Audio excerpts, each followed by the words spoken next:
ao Baú IPP. Vasculhando nosso baú, nós achamos uma pregação muito especial de Páscoa sobre a ressurreição de Cristo. Então, abra sua Bíblia lá em 1 Coríntios capítulo 15, do versículo 54 ao 58, que vai te ajudar a iniciar a pregação com a mente no tema de hoje. E quando este corpo corruptível se revestir de incorruptibilidade e o que é mortal se revestir de imortalidade, então se cumprirá a palavra que está escrita: tragada foi a morte pela vitória. Onde está, ó morte, a tua vitória? Onde está, ó morte, o teu aguilhão? O aguilhão da morte é o pecado, e a força do pecado é a lei. Graças a Deus que nos dá a vitória por intermédio de nosso Senhor Jesus Cristo. Portanto, meus amados irmãos, sede firmes, inabaláveis e sempre abundantes na obra do Senhor, sabendo que no Senhor o vosso trabalho não é vão. Essa passagem é bem forte, né? E vai nos ajudar a ter uma visão correta sobre a vida, a morte e a ressurreição de Jesus e o que isso significa para nós crentes. Então, a enquete de hoje é: o que é a ressurreição de Jesus para você? Irmãos queridos, vamos abrir a palavra de Deus. Na primeira carta do apóstolo Paulo, aos Coríntios, capítulo 15. Este é o texto mais exaustivo, mais completo, sobre esta verdade da ressurreição de Jesus Cristo. E a ressurreição que nos aguarda. E nós vamos ler esse texto. 1 Coríntios, capítulo 15. O apóstolo Paulo, escrevendo à igreja de Corinto, diz assim: irmãos, venho lembrar-vos o evangelho que vos anunciei, o qual recebestes, no qual ainda perseverais. Por ele também sois salvos, se retiverdes a palavra tal como vou-la preguei, a menos que tenhais crido em vão. Antes de tudo vos entreguei o que também recebi, que Cristo morreu pelos nossos pecados, segundo as Escrituras, e que foi sepultado e ressuscitou ao terceiro dia, segundo as Escrituras, e apareceu a Cefas e depois aos 12. Depois foi visto por mais de 500 irmãos de uma só vez, dos quais a maioria sobrevive até agora, porém alguns já dormem. Depois foi visto por Tiago, mais tarde por todos os apóstolos, e afinal, depois de todos, foi visto também por mim, como por um nascido fora de tempo. Porque eu sou o menor dos apóstolos, e mesmo não sou digno de ser chamado apóstolo, pois persegui a igreja de Deus. Mas pela graça de Deus sou o que sou. E a graça que me foi concedida não se tornou vã. Antes trabalhei muito mais do que todos eles. Todavia não eu, mas a graça de Deus comigo. Portanto, seja eu, ou sejam eles, assim pregamos e assim crestes.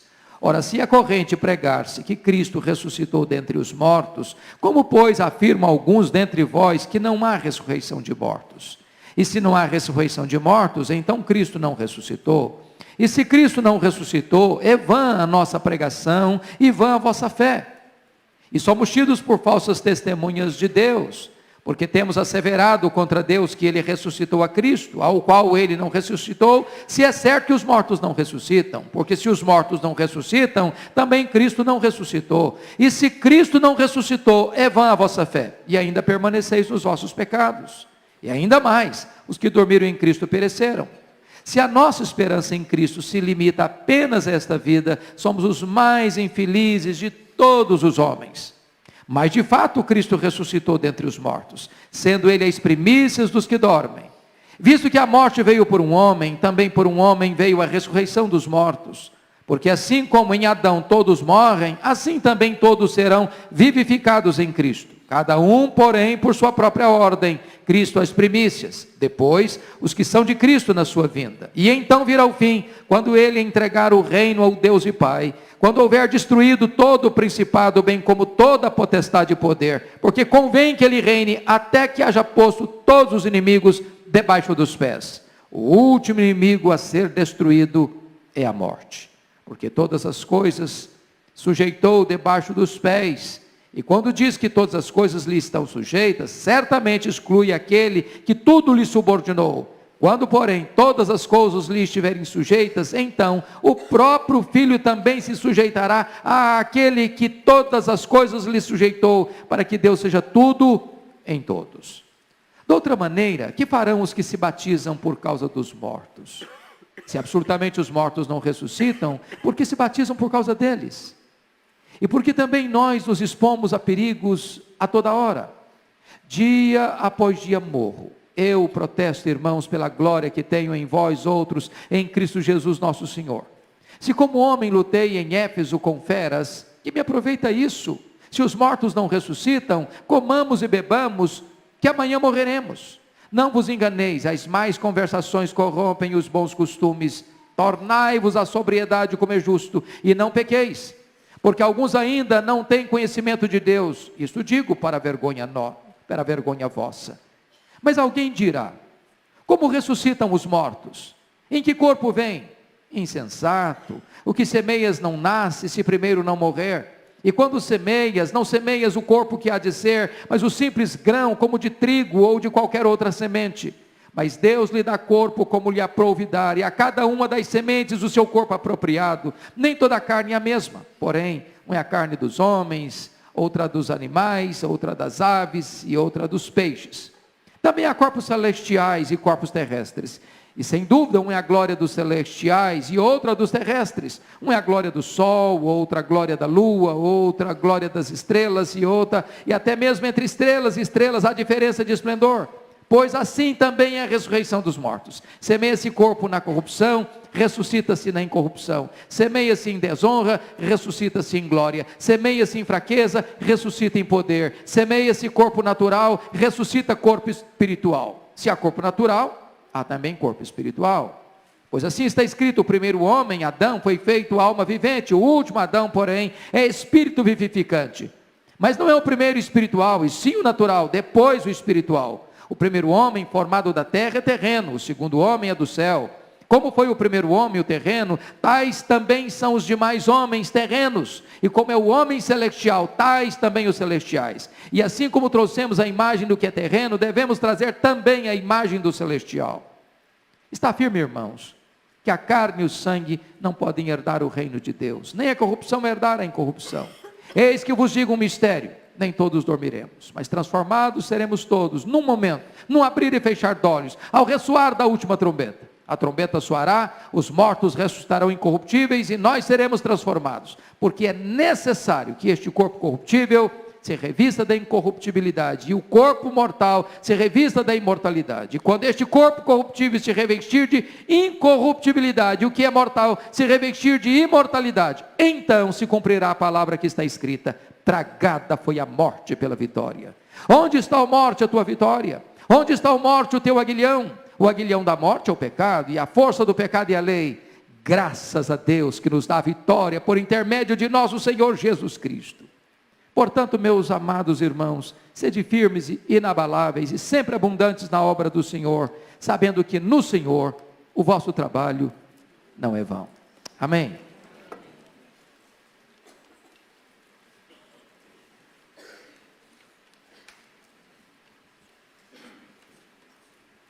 Irmãos queridos, a ressurreição de Jesus Cristo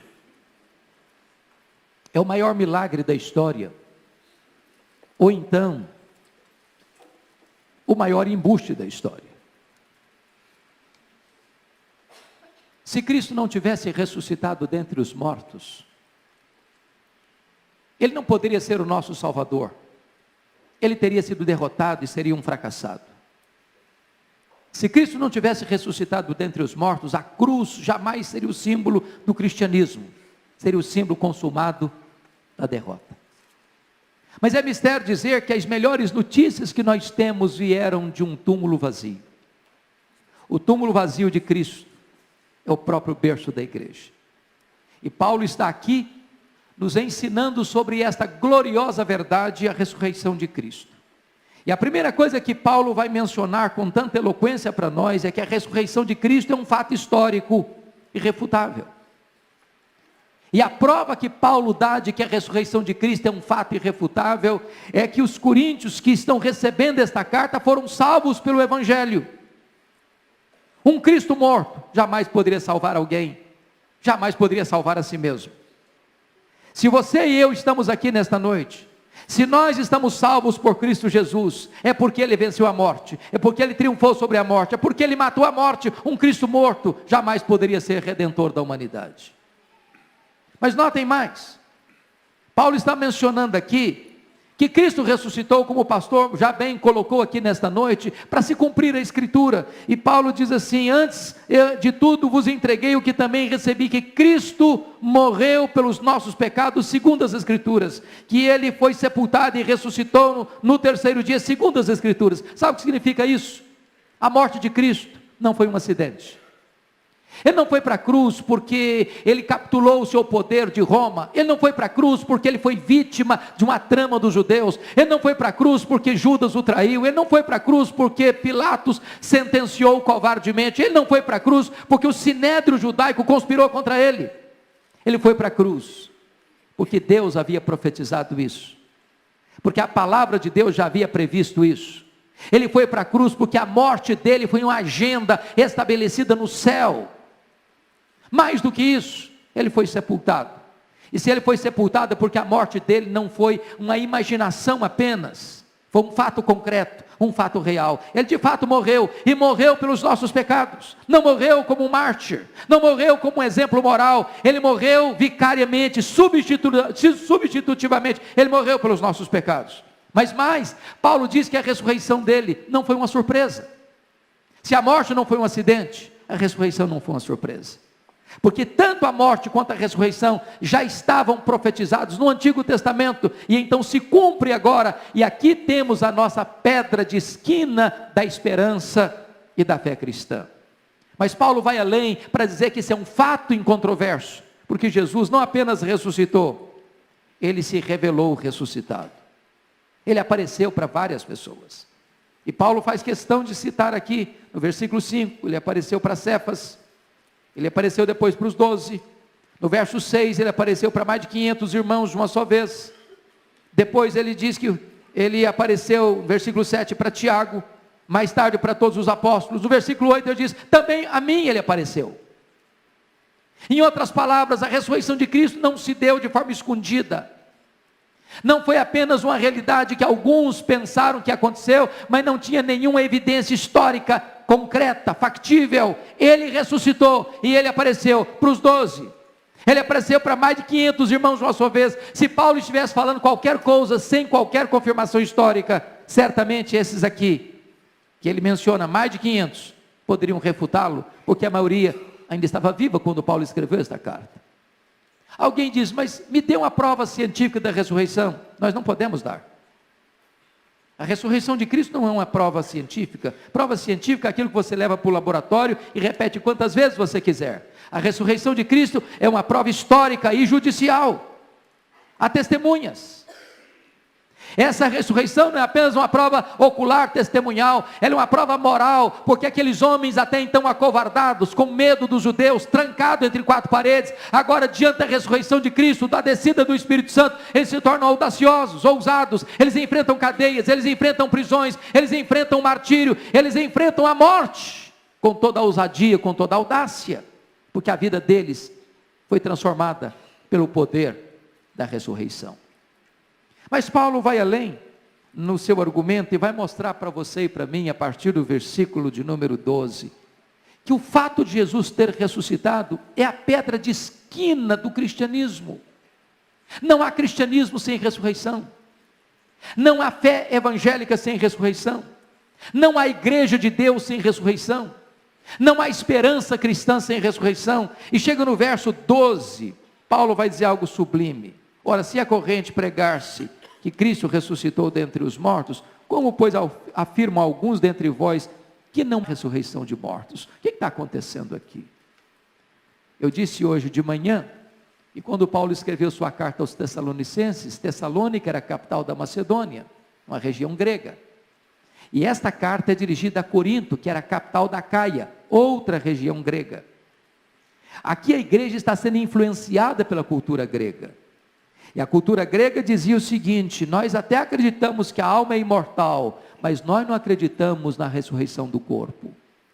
A filosofia pagã dos gregos estava influenciando a igreja. E Paulo diz que alguns membros da igreja estavam sendo atingidos por esta heresia, por este equívoco filosófico e agora heresia teológica de que não havia ressurreição de mortos. E o argumento de Paulo é de uma lógica simples e arrasadora. Como é que vocês afirmam que Jesus ressuscitou? E vocês negam que os mortos ressuscitam? É impossível. Você não pode aceitar parte do pacote e rejeitar a outra parte. Se você afirma que Jesus ressuscitou, então os mortos vão ressuscitar. Agora, se você afirma que os mortos não ressuscitarão, então Cristo não ressuscitou. E agora Paulo parte do seguinte pressuposto: se Cristo não ressuscitou, então o cristianismo é desconstruído. Se Cristo não ressuscitou, não faz sentido estarmos aqui nesta noite. Se Cristo não ressuscitou, então o engano salvou o mundo. Se Cristo não ressuscitou, uma mentira foi a melhor notícia que o mundo já ouviu. E Paulo prossegue, versículo 14: se Cristo não ressuscitou, é vã a vossa pregação. Estou sendo um tolo aqui hoje, e vocês estarão perdendo tempo de vocês aqui hoje. Se Cristo não ressuscitou, é vã a vossa fé. Vocês estão crendo num mito, numa quimera, num sonho tresloucado. Diz o versículo 15: se Cristo não ressuscitou, os apóstolos foram embusteiros, foram mentirosos, tiveram uma espécie de falsidade ideológica, eles pregaram uma coisa que não era verdade. Se Cristo não ressuscitou, diz o versículo 17, nós ainda permanecemos nos nossos pecados, então não há perdão, então não há redenção, então não há salvação, então não há vida eterna. Versículo 18, se Cristo não ressuscitou, os que dormiram em Cristo pereceram. Você lembra do funeral do seu parente, do seu irmão, que você encontrou consolo, e você cantou hinos consoladores, cantando a esperança cristã? Pois se Cristo não ressuscitou, nada disso foi verdade. Se Cristo não ressuscitou, todo esse consolo que vocês acharam que vocês possuíam naquele momento, era apenas um emocionalismo vazio, sem qualquer concretude histórica. Paulo termina o argumento dele dizendo no verso 19, se Cristo não ressuscitou, então nós somos os mais infelizes de todos os homens. Então nós estamos enganados. Então, se você leva uma vida séria com Deus, você se priva dos deleites desta vida, você se priva dos prazeres deste mundo, você se afasta do pecado, você está redondamente equivocado na sua maneira de viver, porque se Cristo não ressuscitou, nós somos os mais infelizes de todos os homens. Mas Paulo conclui com a sua lógica arrasadora no versículo 20, mas de fato, Cristo ressuscitou dentre os mortos, sendo Ele as primícias dos que dormem. Esta é a nossa convicção, irmãos. Esta é a nossa fé. Esta é a nossa bandeira. Esta é a pedra de esquina do cristianismo. Esta é a pedra fundamental da vida cristã. A igreja está edificada sobre esta rocha. Esse túmulo vazio é o berço de onde nasceu a igreja. De fato, Cristo ressuscitou dentre os mortos. Isso tem uma importância vital. Eu não posso negar a ressurreição e ser um cristão ao mesmo tempo. Eu não posso dizer que Cristo não ressuscitou e ainda ser chamado de cristão, porque sem ressurreição não resta esperança, só desespero, só derrota, só fracasso. Mas Paulo tem uma terceira verdade que ele quer nos mostrar. Qual vai ser a ordem, então, da ressurreição? E ele começa a argumentar no versículo de número 23, confira aí comigo. Cada um, porém, por sua própria ordem, Cristo as primícias, depois os que são de Cristo na sua vinda. Então preste atenção. Por que Cristo é as primícias dos que dormem? Se nós temos relato de ressurreição no Velho Testamento, no ministério de Elias, no ministério de Eliseu, se nós temos relato de ressurreição no próprio ministério de Jesus, ressuscitou a filha de Jairo, o filho da viúva de Naim, e ressuscitou Lázaro. Como é que ele é as primícias, se aconteceram outras ressurreições que precederam a sua? É claro que Jesus é as primícias dos que dormem, porque essas pessoas todas que ressuscitaram para voltar a morrer, ressuscitaram para assumir novamente um corpo mortal, Jesus foi o primeiro que ressuscitou com um corpo de glória. Por isso ele é o primeiro da fila. Por isso ele abriu o caminho. Por isso ele está puxando esta fila gloriosa daqueles que um dia hão de ressuscitar. Mas quando os outros hão de ressuscitar? Paulo responde no verso 23. Na sua vinda. Então isso é glorioso, porque quando Jesus voltar, em grande majestade e glória, fisicamente, visivelmente, audivelmente, repentinamente, inesperadamente, gloriosamente, inescapavelmente, então diz a Bíblia que os mortos ressuscitarão, e os vivos, os que ficarmos até então, seremos transformados e todos arrebatados para encontrar o Senhor Jesus nos ares. Quando Ele voltar, aqueles que estão nos túmulos ouvirão a sua voz e sairão, uns para a ressurreição da vida, outros para a ressurreição do juízo. E Paulo prossegue dizendo o seguinte: então virá o fim. Preste atenção nisso. Quando Jesus voltar, os mortos forem ressuscitados, haverá o juízo, e então virá o fim, a cortina da história se fechará. Não tem mais oportunidade depois que Jesus voltar. Essa ideia de que Jesus vai voltar e vai ter mais um tempo, vai ser uma grande tribulação, mas você vai poder acertar a sua vida com Deus, vai poder se arrepender, vai poder se voltar para Deus, vai ter ainda uma segunda chance, uma segunda chamada, uma segunda época. Isso não é verdade bíblica. Quando Jesus voltar, a porta se fecha. Quando Jesus voltar, não tem mais oportunidade. Quando Jesus voltar, entra a cena do juízo final. Agora, e só agora, é o tempo oportuno para que você se arrependa e creia. E ele diz aqui no verso de número 25: porque convém que ele reine, até que haja posto todos os inimigos debaixo dos seus pés. E o último inimigo a ser vencido é a morte. E Jesus está reinando, pode ter certeza disso. Ele está reinando. Mas quando ele voltar na sua majestade e glória, diz a Bíblia que ele vai lançar o filho da perdição, o homem da iniquidade, o anticristo, no lago do fogo. Ele vai lançar no lago do fogo o falso profeta. Ele vai derrotar de forma fragorosa e retumbante a grande Babilônia, a grande meretriz. E a Bíblia diz que ele vai lançar no lago do fogo o diabo. E a Bíblia diz que ele vai lançar também no lago do fogo a morte e o inferno. A morte vai morrer, sem poder ressuscitar. A morte enfrentará o flagelo, sem haver consolo. E nós, livres da morte, reinaremos com ele para sempre, e sempre, e sempre. Mas agora, queridos irmãos, o apóstolo Paulo vai argumentar algo impressionante no verso de número 29.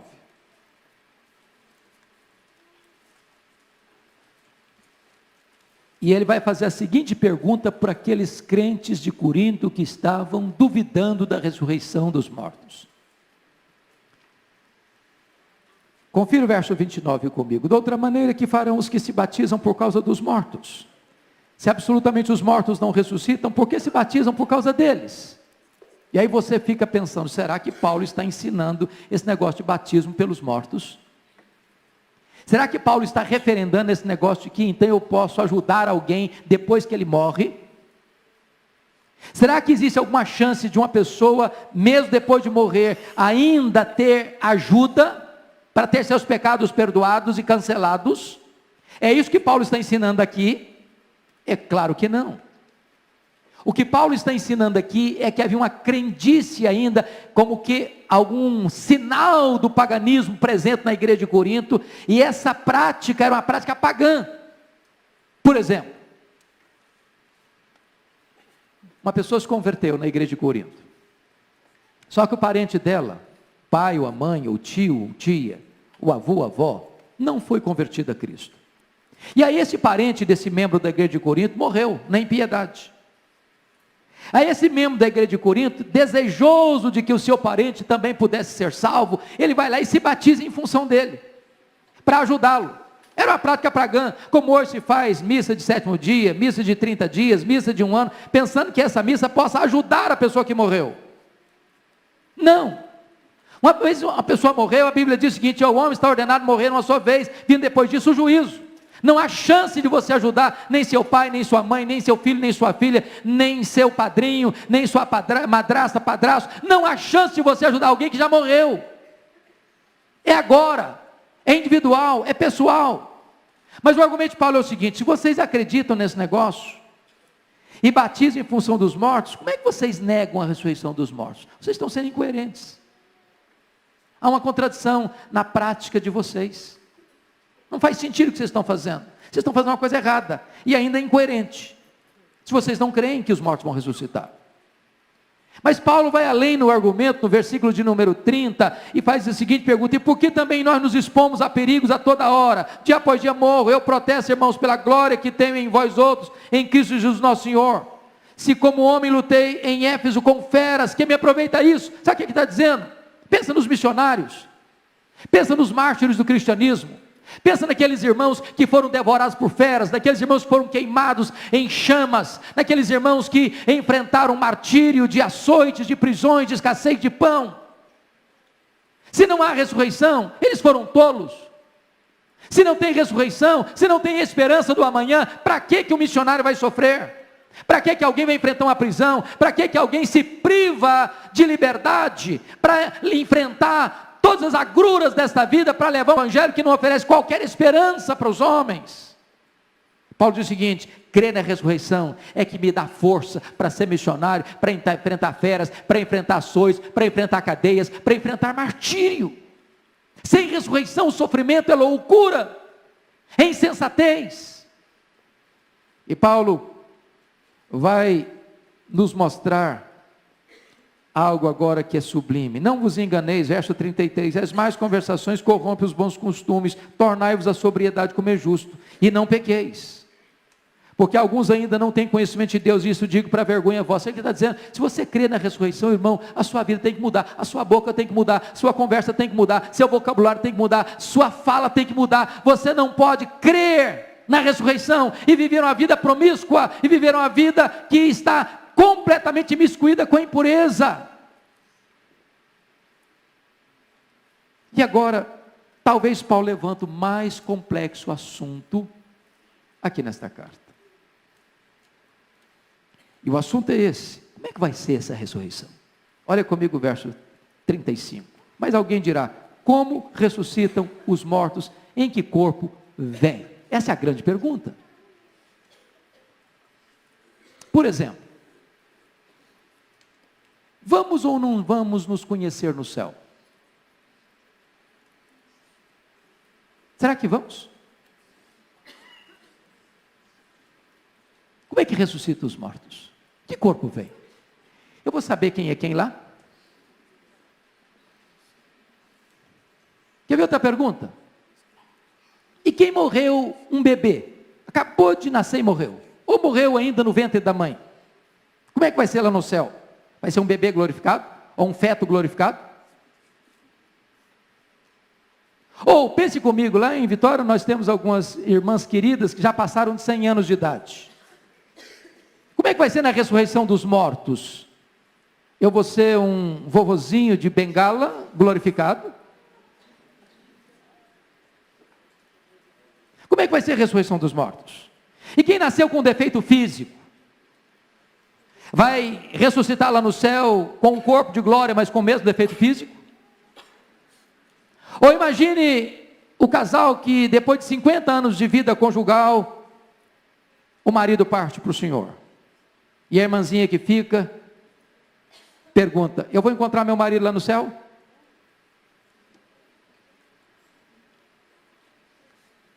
Bom, essas perguntas precisamos ter uma resposta clara. Primeiro, nós vamos nos conhecer no céu, é óbvio. Você já imaginou você morar com alguém eternamente sem saber quem ela é? Faz sentido isso? Agora você e eu nos conhecemos parcialmente. Você não se conhece. Você pode morar 50 anos com a sua esposa, 50 anos com o seu marido, você pergunta: você conhece? Conhece parcialmente, não conhece tudo. Você nem se conhece. Agora conhecemos em parte. Mas então conheceremos como também somos conhecidos. Agora vemos como que pelo espelho, então veremos face a face. Nós vamos ter pleno conhecimento, é claro. Ora, a Bíblia diz que o nosso corpo vai ser um corpo semelhante ao corpo da glória do Senhor Jesus. Portanto, lá no céu não vai ter feto glorificado. Todos vão ter um corpo de maturidade plena. Nós não vamos ter vovozinho de bengala lá no céu.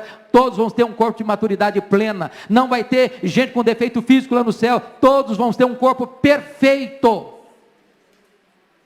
É claro que lá no céu você não vai ter que brigar com o espelho. Lá no céu não vai precisar fazer dieta. Nem vai precisar ficar desesperado fazendo academia. Nem precisar ter dieta balanceada, ou para emagrecer muito, ou para não engordar um pouquinho. Lá no céu nós vamos ter um corpo de glória. Agora, se você pergunta, e eu vou conhecer, eu vou encontrar meu marido, minha esposa lá no céu? Não vai. Não vai. Sabe por quê? Ele não vai ser nem seu marido, ele não vai nem ser sua esposa lá no céu. O casamento é só pro aqui e pro agora. Alguns dizem, aleluia, louvado seja Deus.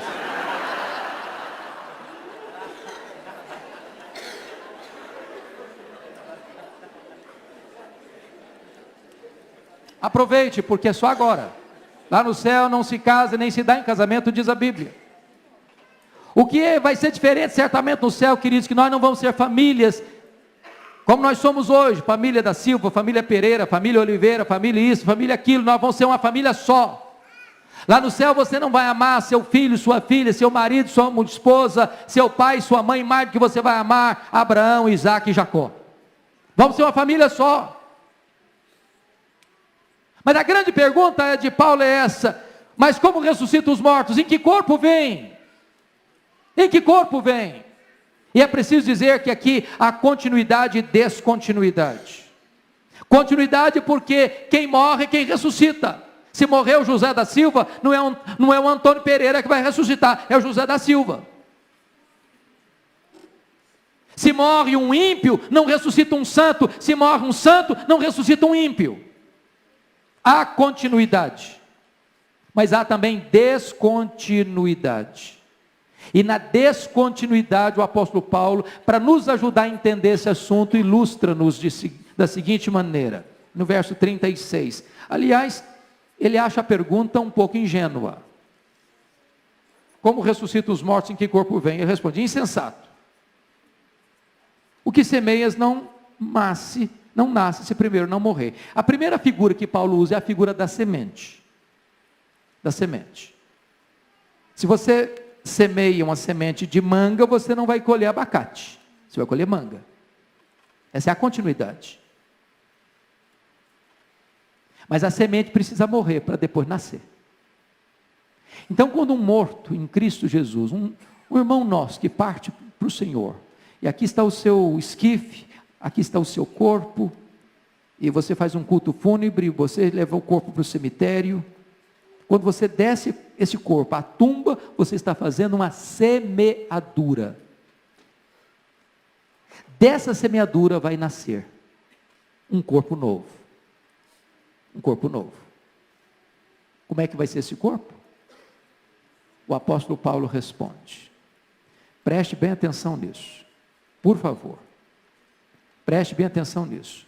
No verso 7 ele diz: quando semeias, não semeias o corpo que há de ser, mas o simples grão como de trigo ou de qualquer outra semente. Mas Deus lhe dá corpo como lhe aprouve dar a cada uma das sementes o seu corpo apropriado. Então notem isso. Paulo vai ilustrar isso da seguinte maneira no verso 42. Pois assim também é a ressurreição dos mortos. Semeia esse corpo na corrupção, ressuscita-se na incorrupção. O que é isso? Esse corpo que desce à sepultura, irmãos, ele envelhece. Querendo ou não, ele fica enrugado. Gostando ou não, os músculos ficam flácidos. Gostando ou não, os olhos ficam embaçados. Gostando ou não, as mãos ficam descaídas. Gostando ou não, os joelhos ficam trôpegos. Gostando ou não, ou o cabelo cai ou fica branco. Não tem remédio. Esse corpo está num processo de decadência. Mas o corpo que vai ressuscitar, diz Paulo, é incorruptível. Ele não fica velho, ele não fica cansado, ele não fica doente, ele não fica deformado, ele é um corpo perfeito agora e para sempre perfeito. Como é que é essa semeadura? Paulo responde, olha de novo, versículo 42, semeia-se em desonra, ressuscita-se em glória. Oh, irmãos, o corpo humano tantas vezes é sujeito à desonra. É só você ir a um hospital, é só você entrar num CTI, é só você entrar numa ala de oncologia em estados de pacientes em estado terminal. É só você olhar para alguns enfermos com doenças degenerativas, e você vê quadros sombrios, dramáticos. Quantas vezes uma pessoa se torna pele e osso? Quantas vezes uma pessoa fica em coma, em estado vegetativo, mais de 10 anos. Esse corpo, que Paulo diz que está sendo semeado em desonra, caquético, vai ressuscitar um corpo glorioso, semelhante ao corpo da glória do Senhor Jesus. Como é que vai ser essa semeadura? Confira o verso 43, semeia-se em fraqueza, ressuscita-se em poder. Meus irmãos, o nosso corpo tem fraquezas, reais, concretas. É curioso isso. Quem já passou dos 50 aqui sabe disso. Sua cabeça está boa. Você pensa que tem 18, mas o seu corpo não acompanha a cabeça mais. Não acompanha mais. Você tem vontade, sua cabeça está boa, mas o corpo não segue o comando do cérebro. Temos fraquezas. E Paulo vai dizer o seguinte: você semeia um corpo fraco, mas o que vai levantar daí é um corpo poderoso. Poderoso. Para você entender que corpo poderoso é esse, é o corpo parecido com o corpo de Jesus. Quando ele ressuscitou dentre os mortos com o corpo de glória, ele entrava numa casa com a porta fechada, sem precisar abrir a porta. Ele saía de Jerusalém, aparecia lá na Galileia, mais de 100 quilômetros, sem percorrer o trecho. Quando ele ressuscitou com o corpo de glória, ele foi assunto aos céus, entre nuvens. E você pergunta assim: com que velocidade Jesus voltou para o céu? Com que velocidade? Velocidade da luz? 300 mil quilômetros por segundo? Se Jesus voltou para o céu na velocidade da luz, 300 mil quilômetros por segundo, depois de 2000 anos, ele está logo ali na esquina ainda do universo. Logo ali na esquina, porque esse universo tem mais de 93 bilhões de anos-luz de diâmetro. O nosso corpo será poderoso. Poderoso. Este é o corpo que você e eu vamos receber na ressurreição. E Paulo vai dizer no verso 44, semeia esse corpo natural, ressuscita esse corpo espiritual, no sentido de que esse corpo não está mais sujeito aos ditames dos sentidos, mas ele é plenamente governado pelo Espírito. E agora Paulo vai usar uma outra figura. Que corpo vem? Como é que ressuscita os mortos? Confira aí comigo, a versículo 39, a outra figura, a figura da carne. Ele diz o seguinte: nem toda a carne é a mesma, porém, um é a carne dos homens, outra a carne dos animais, a outra a carne das aves, a outra a carne dos peixes. O que que Paulo está ensinando aqui? Que as aves, que os peixes, que os animais também vão ressuscitar? Será que é isso? Tem gente acreditando nisso hoje. Tem gente até dizendo o seguinte: se a minha cachorrinha de estimação não for para o céu, eu também não quero ir. É verdade. Tem gente que dorme com o cachorrinho debaixo do braço, debaixo do cobertor, tratando o animal como gente. Será que Paulo está ensinando isso? É claro que não. O que Paulo está dizendo é que no dia que houver a ressurreição, Deus saberá o que é gente e o que não é gente. Pense comigo, você sepulta numa cova aqui um homem, você sepulta aqui na cova uma ave, você sepulta aqui na cova um animal, você sepulta aqui na cova um peixe. Daqui a 200 anos, o que tem nessa sepultura? Pó. Pó de homem, pó de animal, pó de peixe, pó de ave. Tudo misturado. E no dia da ressurreição, o que vai ser? Vai ter ressurreição de peixe? De ave? De animal? Não. Deus sabe o que é pó de gente e o que é pó de animal. E aqueles que forem gente, ressuscitarão.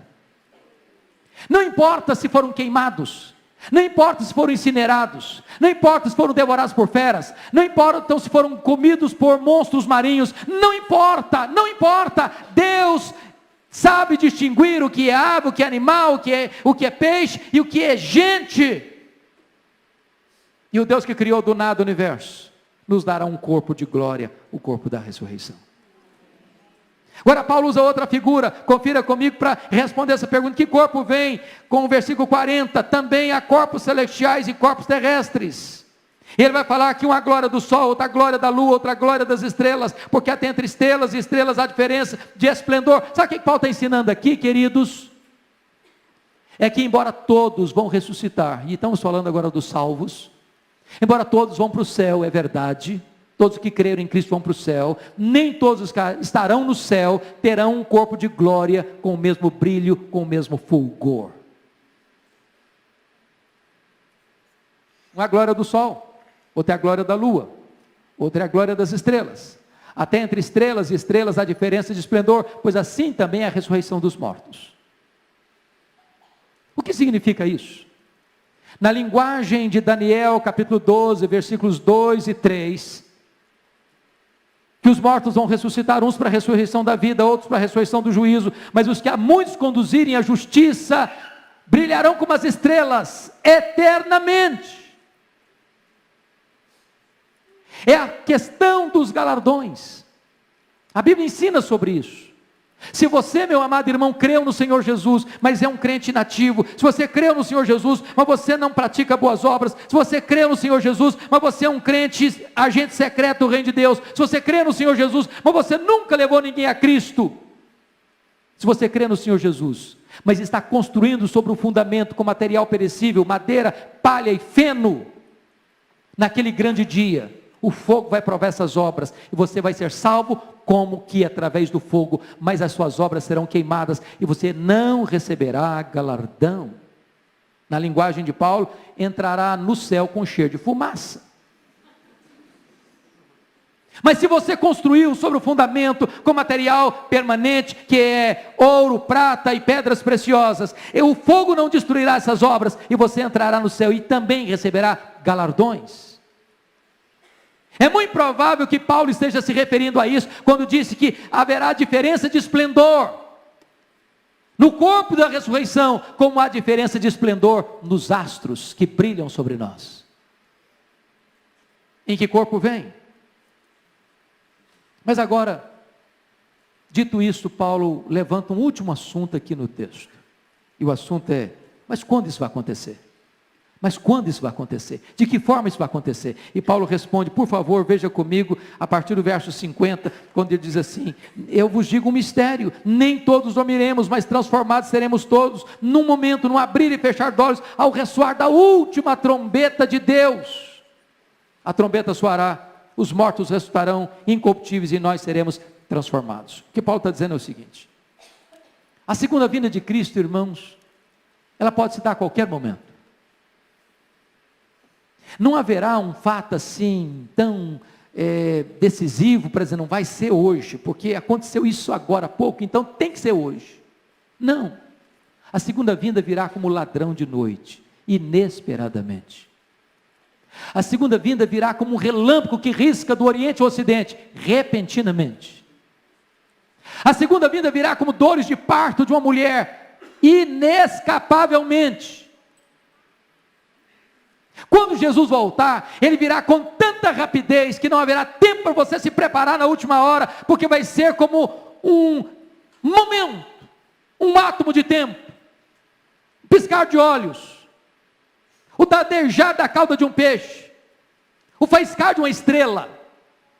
A palavra momento aqui na língua grega é átomos, de onde vem a nossa palavra átomo. Vai ser com essa rapidez que Jesus voltará. Não haverá tempo para se preparar. Portanto, hoje é o dia, o tempo é agora, de você se preparar para encontrar-se com o Senhor Jesus. Chega no verso 53, o apóstolo Paulo usa uma palavra magnífica, pois é necessário. Não é possível, não, é necessário.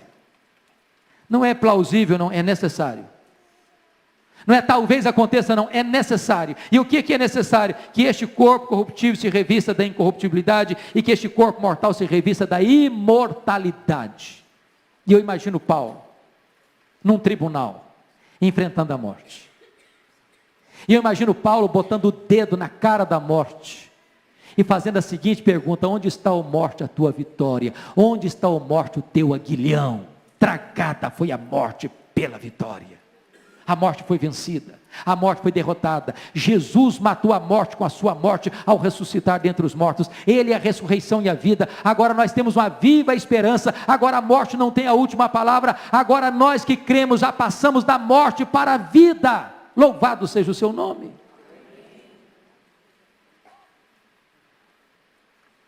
Há uma exclamação belíssima no verso 57, graças a Deus, que nos dá a vitória por intermédio de nosso Senhor Jesus Cristo. A nossa vitória não vem da nossa força, a nossa vitória não vem da nossa inteligência, a nossa vitória não vem da nossa riqueza, a nossa vitória não vem da nossa religião, a nossa vitória não vem da nossa igreja, a nossa vitória vem do Senhor Jesus. Ele é o vencedor invicto em todas as batalhas, Ele venceu a morte e Ele é aquele que nos dá a vitória. Mas agora, o apóstolo Paulo conclui essa belíssima exposição sobre a ressurreição, no verso 58, e parece que você não entende Paulo, porque ele vem tratando de ressurreição, ao longo do texto, 57 versículos. Quando chega na conclusão, ele muda de assunto. Muda de assunto. Alguns comentaristas, até brincando, pensam que ele estava escrevendo essa carta, aí se levantou para tomar um cafezinho. Quando voltou, esqueceu do que estava falando. Aí concluiu de outra maneira. Alguns mais críticos dizem que Paulo não era muito bom em oratória, no que equivocam-se redondamente.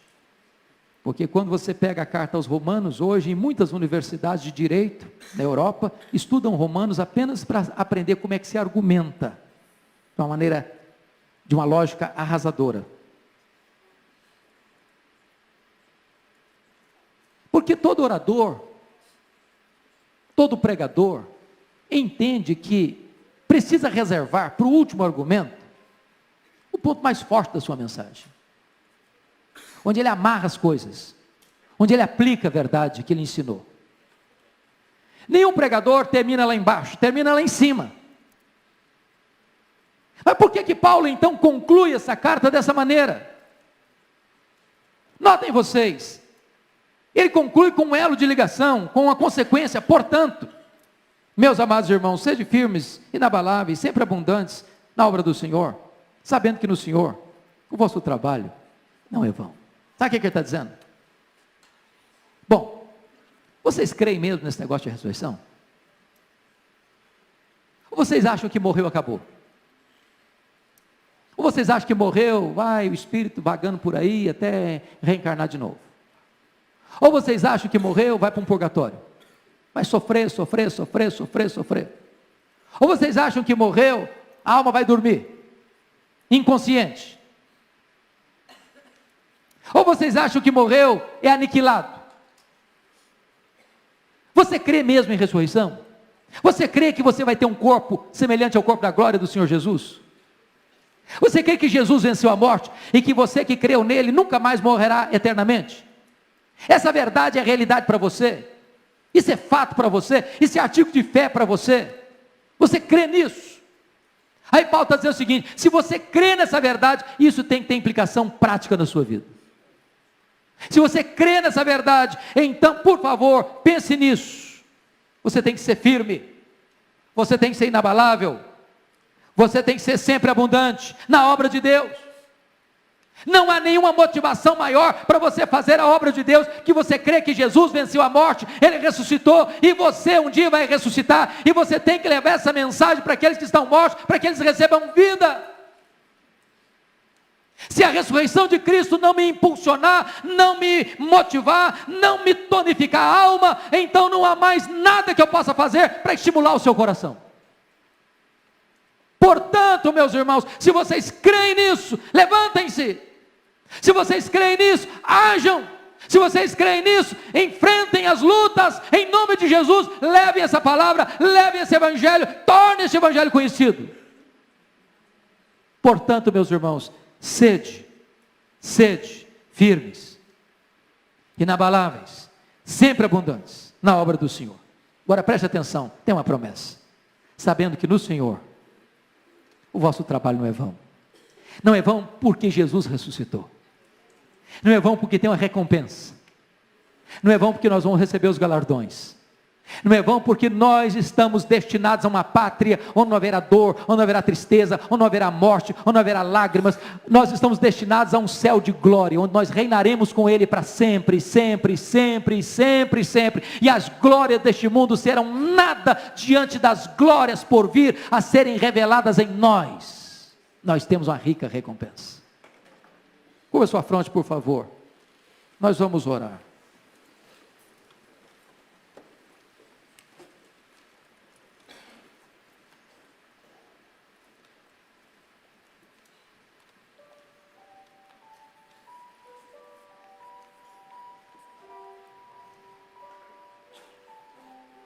Deus está aqui.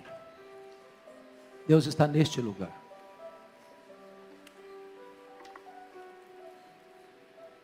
Talvez você tenha vivido uma vida sem esperança. Só para o aqui e para o agora. Você tem corrido muito, trabalhado muito, se cansado muito. Mas há um vazio no seu coração. Há uma angústia na sua alma. Porque tudo que você joga para dentro do seu coração não satisfaz você. Quando você olha para o futuro, você tem muito medo de morrer, muito medo de morrer. Porque você não tem esperança, você não tem certeza de vida eterna. Você tem, na verdade, quase que uma expectativa horrível do juízo de Deus sobre a sua cabeça. Hoje Jesus está aqui, poderoso para salvar, poderoso para perdoar. Ele morreu por você, Ele foi sepultado, mas Ele ressuscitou, para que você receba vida eterna. Se você crer nele, você nunca mais vai morrer eternamente. Você passou da morte para a vida. Não haverá mais condenação sobre a sua vida. Seus pecados serão perdoados. Seu coração vai ser purificado no sangue de Jesus. E se ele não voltar antes, se você partir, você vai morar com ele. E depois você vai ter um corpo de glória, semelhante ao corpo dele, para habitar e reinar com ele para sempre. Hoje você pode fazer a mais importante decisão da sua vida, entregar o seu coração para Jesus, crer nele como seu salvador pessoal. E se hoje você que está aqui deseja fazer isso, eu quero orar em seu favor. Enquanto a igreja ora por você, se você deseja isso, onde você está, levante uma das suas mãos, eu quero orar por você e dar graças a Deus pela sua vida. Amém, louvado seja Deus. Mais alguém? Levante a sua mão, eu quero orar em seu favor. Amém, amém, amém. Mais alguém? Amém. Mais alguém? Mais alguém? Olha, amém, louvado seja Deus. Amém, louvado seja Deus. Mais alguém? Amém, amém, louvado seja Deus. Eu queria que você, onde você está, ficasse em pé. Eu não vou te chamar você a vir à frente não. Fique em pé onde você está, eu vou orar em seu favor. Deus sabe quem é você. Deus tem você hoje lá no seu coração. E hoje Ele está aqui para dar a você esse presente da vida eterna. Maior de todos os presentes, o presente da vida eterna. Pode ficar em pé onde você está. Eu quero orar por você. Ó Deus, em nome de Jesus, eu te dou graças nesta noite, pela Tua palavra, pelos hinos que cantamos, pela exposição das Escrituras. E te damos graças, Deus, por estes irmãos e irmãs que tomam a decisão de receberem Jesus Cristo como Senhor pessoal, como seu Salvador pessoal. Em nome de Jesus, Deus, pega firme na mão deles, sustenta-os, dá-lhes a alegria da salvação, dá-lhes a certeza da vida eterna, dá-lhes o selo do Espírito Santo, e dá-lhes a bênção, Deus, de serem agora mesmo perdoados, transformados, libertos, e que saiam daqui hoje com a alegria e o gozo da vida eterna em seu coração e em sua vida. A tua palavra diz que há júbilo diante dos teus anjos no céu por um pecador que se arrepende. Glória ao teu nome, porque houve salvação nesta casa. Nós te adoramos por isso, em nome de Jesus. Amém. Deus abençoe vocês, em nome de Jesus. E aí, curtiu a pregação? Eu espero que sim, que tenha se deleitado nessa mensagem e apesar de não estarmos no período de Páscoa, que você possa relembrar este período da história que definiu todo o resto dela. Amanhã nós voltamos com mais Baú e Pepe então. Tchau!